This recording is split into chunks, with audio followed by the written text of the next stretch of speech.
കോടി രൂപ അനുവദിച്ചതിനുള്ള അപേക്ഷ സമർപ്പിച്ചതിന്റെ ഭാഗമായി സർക്കാർ തുക അനുവദിച്ചിട്ടുണ്ട്. തുക ലഭ്യമാകുന്നതിന്റെ നടപടിക്രമങ്ങൾ നടന്നു വരുന്നു. നാളിതുവരെ 26/3/2026 യാതൊരു തുകയും മണ്ഡല സർവീസ് സഹകരണ ബാങ്കിന്റെ അക്കൗണ്ടിൽ ലഭിച്ചിട്ടില്ല. തുക വരുന്ന മുറയ്ക്ക് സർക്കാരിന്റെ നിർദ്ദേശപ്രകാരം തുക വിതരണം ചെയ്തതാണ്.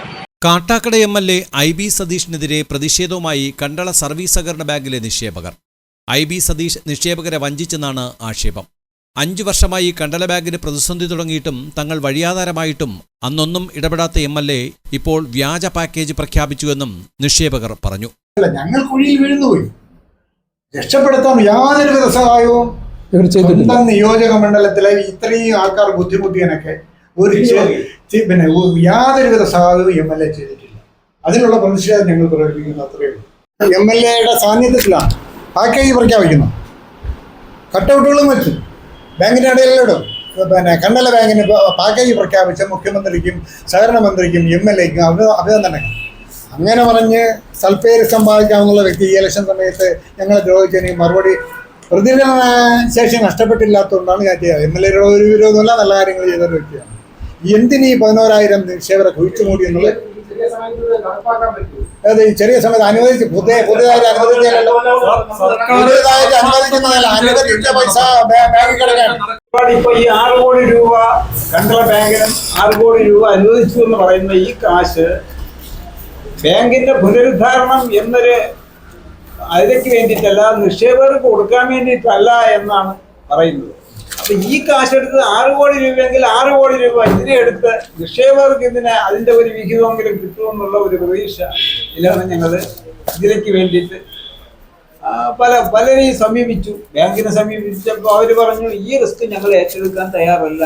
കാരണം എന്ന് പറഞ്ഞു കഴിഞ്ഞാൽ നിലവിലെ സെക്രട്ടറിയും ഇന്നത്തെ ഭരണസമിതിയും ആയിരിക്കണം ഈ 6 കോടി രൂപയ്ക്ക് ഉത്തരവാദികൾ. സാമ്പത്തിക പ്രതിസന്ധിയിലായ കണ്ടള സർവീസ് സഹകരണ ബാങ്കിലെ ഭരണം 2023 സെപ്റ്റംബർ 1 മുതൽ സർക്കാരിന്റെ നേരിട്ടുള്ള നിയന്ത്രണത്തിലാണ്. 2023 ഓഗസ്റ്റ് 31 വരെ നിക്ഷേപകർക്ക് കൃത്യമായി പലിശ നൽകിയിരുന്ന ബാങ്ക് പ്രതിസന്ധിയിലായിട്ടും നിക്ഷേപകരുടെ ആവശ്യങ്ങൾ വിലയിരുത്തി മുന്തിയ പരിഗണന നൽകി നിക്ഷേപവും തിരികെ ലഭിച്ചിരുന്നു. എന്നാൽ ഭരണസമിതി പിരിച്ചുവിട്ട ശേഷം നിക്ഷേപകർക്ക് മുതലോ പലിശയോ ലഭിക്കുന്നില്ല.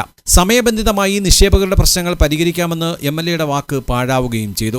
സഹകരണ വകുപ്പ് മന്ത്രിയുടെ ചേംബറിൽ MLA കൂടി പങ്കെടുത്ത യോഗത്തിൽ തയ്യാറാക്കിയ പാക്കേജ് ഉടൻ നടപ്പിലാക്കുമെന്ന് കാണിച്ച് മുഖ്യമന്ത്രി, വകുപ്പ് മന്ത്രി, MLA എന്നിവരുടെ ഫോട്ടോ സഹിതം പ്രദർശിപ്പിച്ച ഫ്ലക്സ് ബോർഡ് നിക്ഷേപകരെ കബളിപ്പിക്കാനായിരുന്നില്ലേ എന്നും നിക്ഷേപകർ ചോദിക്കുന്നു. കടാശ്വാസത്തിൽ ബാങ്കിന് ലഭിക്കേണ്ടിയിരുന്ന 10 കോടിയിൽ പരം രൂപയിൽ മുൻ ഭരണസമിതി ഹൈക്കോടതി വിധിയിലൂടെ നേടിയ 2.25 കോടി രൂപ ഇന്നേ വരെയും കേരള ബാങ്കിൽ നിന്നും പിൻവലിച്ച് നിക്ഷേപകർക്ക് നൽകിയിട്ടില്ല. കടാശ്വാസ ഇനത്തിൽ ബാക്കി തുക സർക്കാരിൽ നിന്നും വാങ്ങിയെടുക്കാനോ കേരള ബാങ്ക് തടഞ്ഞുവെച്ച 24 കോടി രൂപയുടെ ക്യാഷ് ക്രെഡിറ്റ് പുനഃസ്ഥാപിക്കാനോ MLA IB സതീഷ് ഒന്നും ചെയ്തിട്ടില്ലെന്നും സഹകാരികൾ പറഞ്ഞു. ഈ നാടിന്റെ നട്ടെല്ലായിരുന്ന കണ്ടള ബാങ്ക് നിക്ഷേപകരുടെ വിശ്വസ്ത സ്ഥാപനം കൂടിയായിരുന്നു.